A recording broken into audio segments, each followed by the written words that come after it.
Hello everyone, I welcome you all to my channel Chinmay Tutorials. I am your host and दोस्त CSLLP Sonam Jain. अच्छा, ये मेरा जो आज का वीडियो है ये फुल्ली डेडिकेटेड है उन स्टूडेंट्स के लिए जिनका जून 21 में CS एग्जीक्यूटिव का अटेम्प्ट लगने वाला है। तो CS एग्जीक्यूटिव जून 21, जब से CSEET का रिजल्ट आया है बहुत सारे बच्चों में बहुत सारे कन्फ्यूजन्स हैं कि मैम एग्जीक्यूटिव के लिए करना क्या है। तो उनके बहुत सारे क्वेरीज को मैंने समरी बना करके ट्राई किया कि मैं आपके क्वेरीज को सॉर्ट आउट कर सकूं इस वीडियो में। तो सबसे पहले हम स्टार्ट करते हैं CS एग्जीक्यूटिव आखिरकार है क्या। देखिए, CS एग्जीक्यूटिव जो हमारा पूरा एंटायर कोर्स रहेगा उसमें टोटल 8 पेपर्स रहेंगे। There will be 8 papers in this entire stage.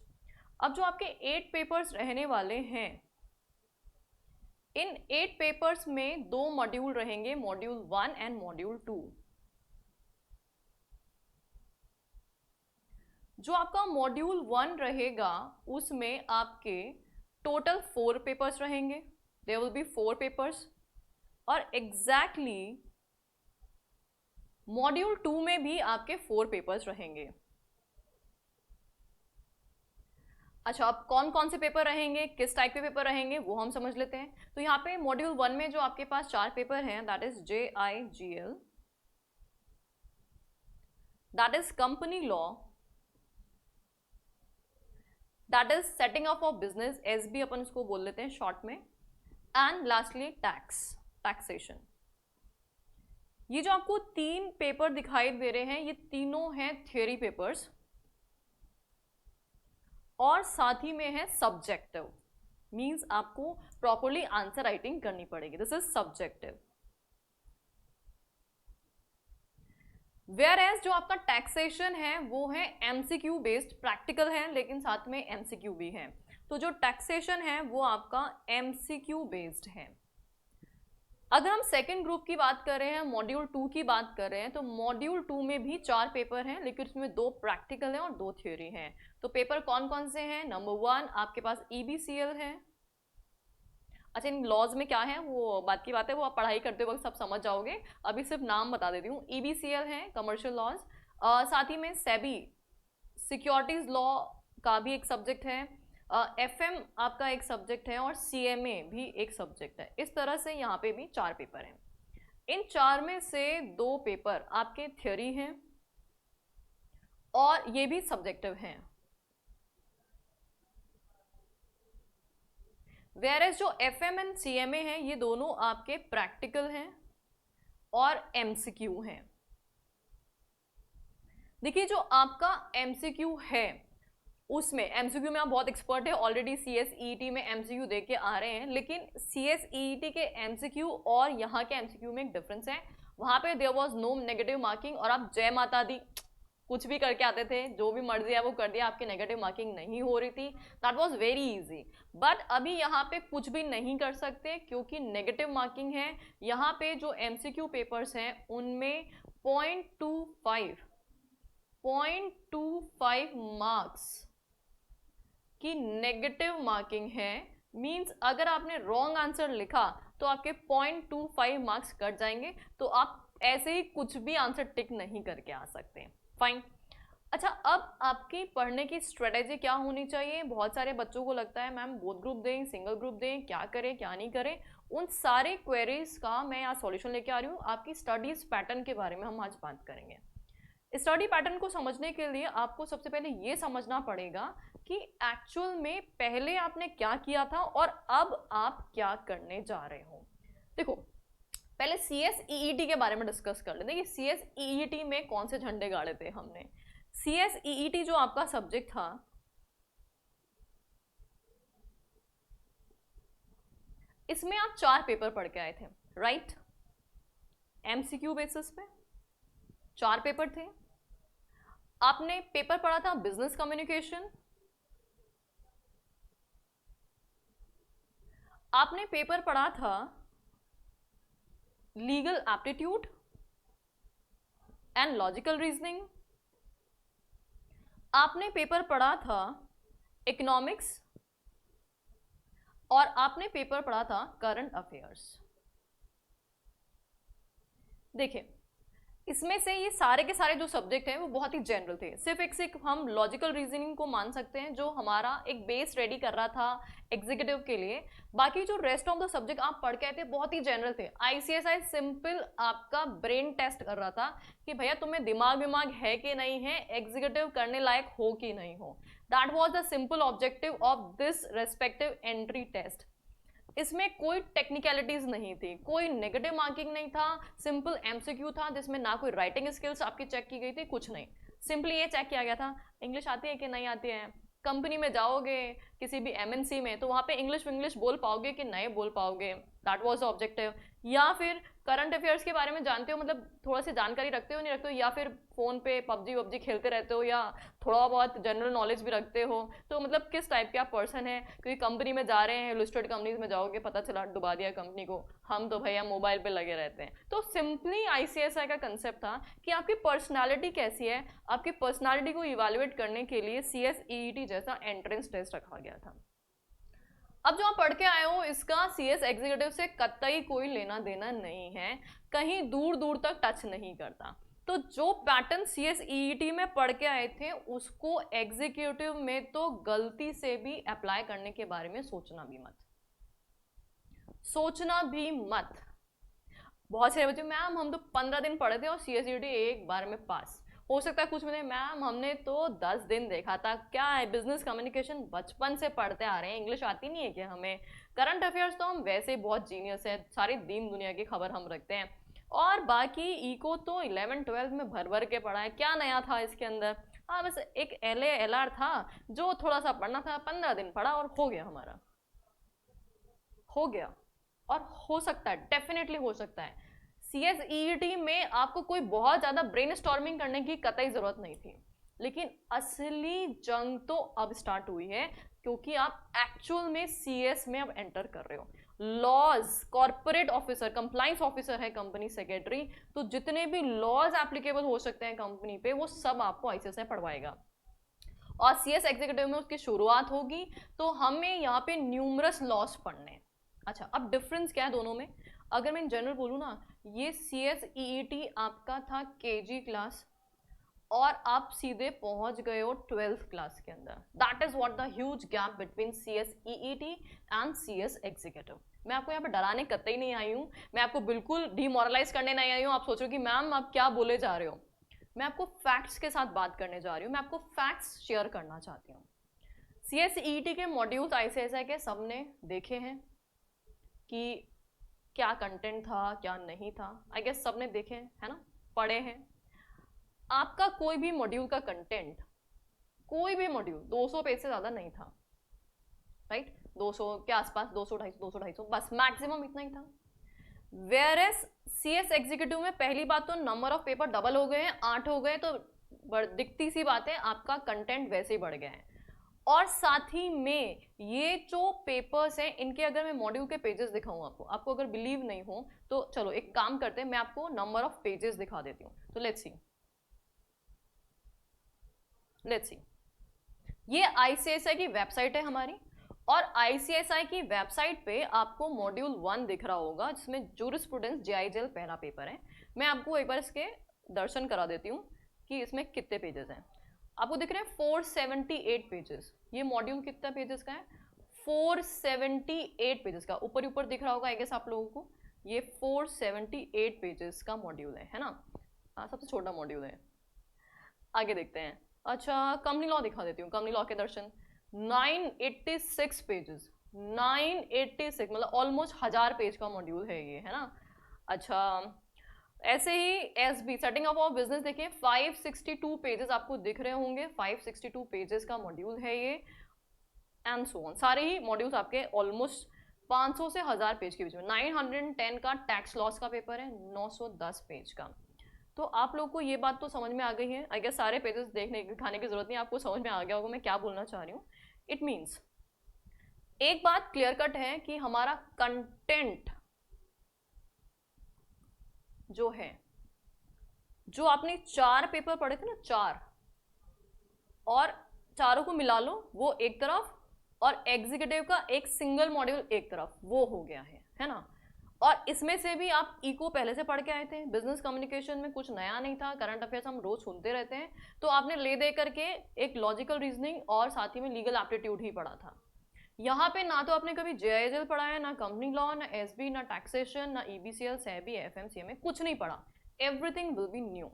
तो किस तरीके से पढ़ाई करनी है वो आज मैं आप लोग को सिखाने जा रही हूँ। देखिए, आप क्लासेस कहीं से भी लीजिए, that is not the matter. मेरा सिंपल कंसेप्ट है, मेरा सिंपल मोटिव है कि जो बच्चे एग्जीक्यूटिव में है वो ये अच्छे से जान ले कि उनको पढ़ना किस तरीके से है। तो किस तरीके से पढ़ना है उसके लिए मैं आपको कुछ टिप्स दे रही हूँ।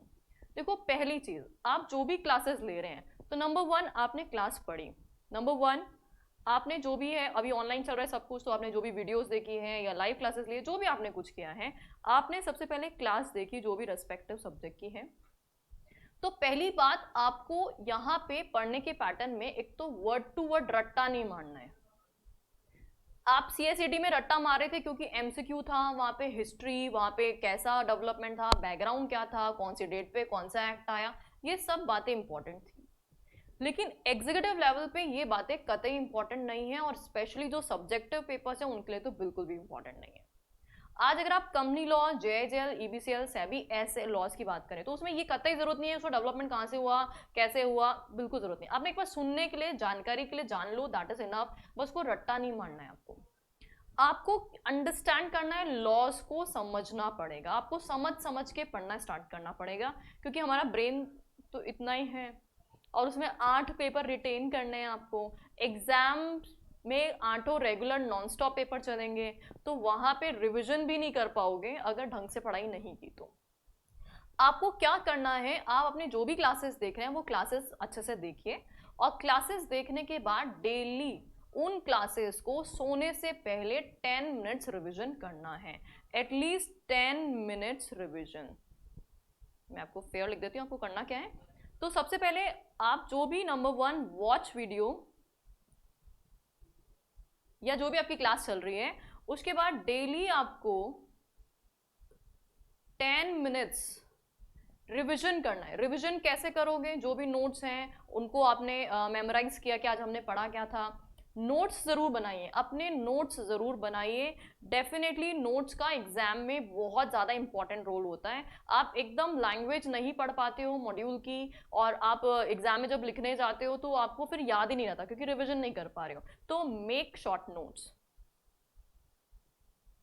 Make short notes. देखिए, अभी आपका पेपर पैटर्न एब्सोल्युटली डिफरेंट होगा, तो इसीलिए आपको अंडरस्टैंडिंग करना बहुत जरूरी है। तो कंसेप्चुअल अंडरस्टैंडिंग पे ज्यादा फोकस करें इंस्टेड ऑफ रट्टाफिकेशन। नेवर एवर गो फॉर रट्टाफिकेशन, जस्ट अंडरस्टैंड द कंसेप्ट। आप उसकी गहराइयों तक समझो कि ये प्रोविजन क्यों है और इसका इंपैक्ट क्या पड़ेगा, क्योंकि केस स्टडी बेस्ड क्वेश्चन बहुत ज्यादा आते हैं, है ना। तो इसीलिए फॉर केस स्टडीज